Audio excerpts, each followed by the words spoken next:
Welcome back to the Ernest P YouTube channel. I'm Ernest. Today we're going to be replacing the blend door actuator on a 2012 Dodge Journey. Pretty similar for a lot of vehicles. You'll have a blend door which looks like this right here.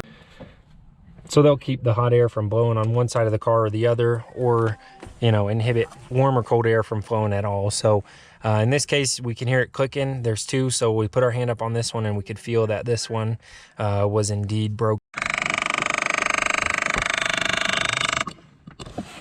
All you'll need is a little screwdriver. Now this one works nice because it's just a little bit driver, so you can get it up there in that short space. You can use a stubby screwdriver if you want, but this tends to work well. You can get enough torque to undo it, and then obviously you want to be careful not to over torque it. That's all you'll need, and we'll jump right into this tutorial.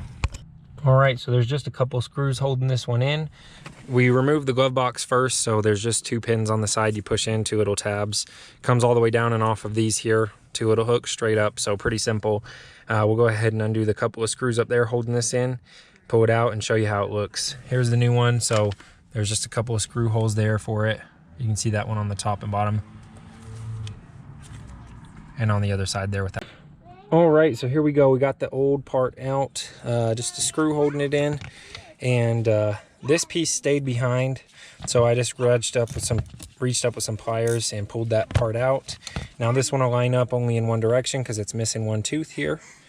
So I'll go ahead and stick that back in. Put the screw on, and we'll give it a test and see if that doesn't help the AC blow on the passenger side, which it hasn't been doing. All right, so we got that back in place, screwed down. We'll take this connector here, which I tucked up out of the way. We'll take this connector here and reconnect it. All right, so that part is back in place and connected. Now we'll just reconnect this glove box, and I'll show you how that works real quick, so you can take it apart too if you want. Okay, you've got these hooks right here.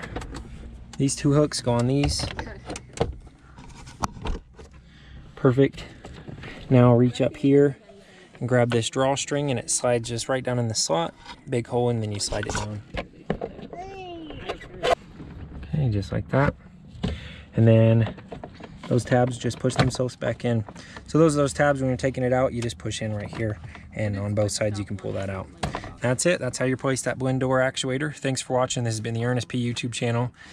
Please like and subscribe. As always, have a good day and peace out.